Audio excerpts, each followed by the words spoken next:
The P-90 submachine gun, SMG, was developed in the late 1980s as a personal defense weapon. It was intended for troops whose primary activities did not include small arms, such as vehicle and tank crew members, artillery crews etc. Standard pistols and submachine guns chambered for pistol rounds had proven ineffective against enemy soldiers wearing body armor. Therefore FN designers first developed a new round with enhanced penetration, initially known as SS-90. To achieve the necessary high penetration while keeping the recoil impulse low, FN used a small bore approach, creating a round that looked much like a scaled-down 5.56 NATO round. It must be noted that similar concepts were tried in other countries, most notably in the USA, several decades before FN. For example, the U.S. Army tested M1 carbines chambered for the .221 Johnson Spitfire round back in the late 1950s. Later on, Colt produced its .22 Scamp and 5.6 times 30 million Argentine pesos ammunition for the special Scamp machine pistol and Mars mini assault rifle, a scaled-down M16 rifle, respectively. It must be noted that the 5.6 times 30 million Argentine pesos round was in a sense a direct predecessor to the 5.7 times 28 FNSS-90 round, although the latter featured a slightly lighter and faster bullet. By the late 1980s, the concept of a small-bore, low-impulse personal defense weapon (PDW) with good accuracy and lethality at ranges of up to 200 to 250 meters was well established, although there were no weapons adopted for service yet. FN decided to follow this concept and create its own PDW using a clean sheet approach. Basic ideas used for this development, designated as Project 9.0, included the following: minimal size and weight, large magazine capacity, complete ambidexterity, ease of use and maintenance. To save on size and weight, the FN designers put the new weapon into a compact and lightweight stock of bull PUP layout, made of impact-resistant polymer. The high-capacity magazine was also made from semi-translucent polymer, and holds 50 rounds in 2 rows. To further make the loaded weapon as compact as possible, FN designers followed the idea of American designer Hall, and placed the magazine above the barrels, with cartridges stored in horizontal position with bullets at 90 degrees. While the Hall system employed a rotary feed unit, operated by the bolt, to put new cartridge in line with the barrel, FN designers incorporated a stationary helical ramp into each magazine, which rotates the cartridge 90 degrees prior to passing through the feed lips. Complete ambidexterity was achieved by using duplicate controls, including dual charging handles and dual backup open sights, and bottom ejection. Finally, simplicity of aim was achieved by the use of an integral reflex-type collimating sight and integral laser aiming module (LAM).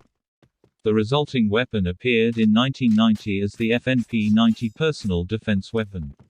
This was alongside the improved 5.7 times 28 SS-190 ammunition, replacing polymer-cored bullets with heavier dual-core steel, aluminum bullets, giving better penetration against body armor. Several other types of ammunition were developed for this weapon, including tracer, subsonic ball and soft-core training ball.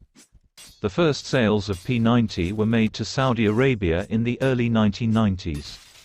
Today it is believed that FN sold more than 20,000 P-90s to a wide variety of law enforcement agencies and military special operation units worldwide, including the U.S. Secret Service, Austrian Army Rangers, Dutch BBE Special Operations Forces, the Belgian Army among others. Most interestingly, the adoption of the P-90 so far has generally been in direct opposition to what was originally intended, that of a personal defense weapon. In fact, most services and various agencies use it as an offensive weapon, as a specialist or even primary weapon for various assault teams. Also other, professional small arms users, as opposed to military personnel whose primary functions do not include the use of small arms. In around 1995 FN supplemented the P-90 with a pistol design, firing the same 5.7 times 28 ammunition, designated as the FN-57. Recently, FN also introduced a civilian version of the P-90, designated as the PS-90 carbine. This is a self-loading weapon with a longer barrel, 408 mm 16. Technical description: the FNP-90 personal defense weapon is a blowback-operated, selective fire weapon which fires from a closed bolt. The firing is controlled by a removable trigger unit with conventional hammer. A manual safety is located directly below the trigger. As mentioned, the magazine lies at the top of the weapon, feeding from front to back, with spiral ramp built into the rear part. Spent cartridges are ejected straight down through the chute, which exits just behind the pistol grip. The standard sighting equipment includes a non-magnifying collimating sight with ring and dot, illuminated aiming reticule. Backup open sights are provided at either side of the primary collimating sight. The so-called P-90 USG version is provided with 2 additional Picatinny rails at either side of the collimating sight base. FN also offers a version with no standard sighting equipment. The user has to make their own choice of day and/or night sights and additional equipment, which can be installed on the 3 Picatinny rails, top, left and right. This version is designated as P-90 Trail Triple Rail.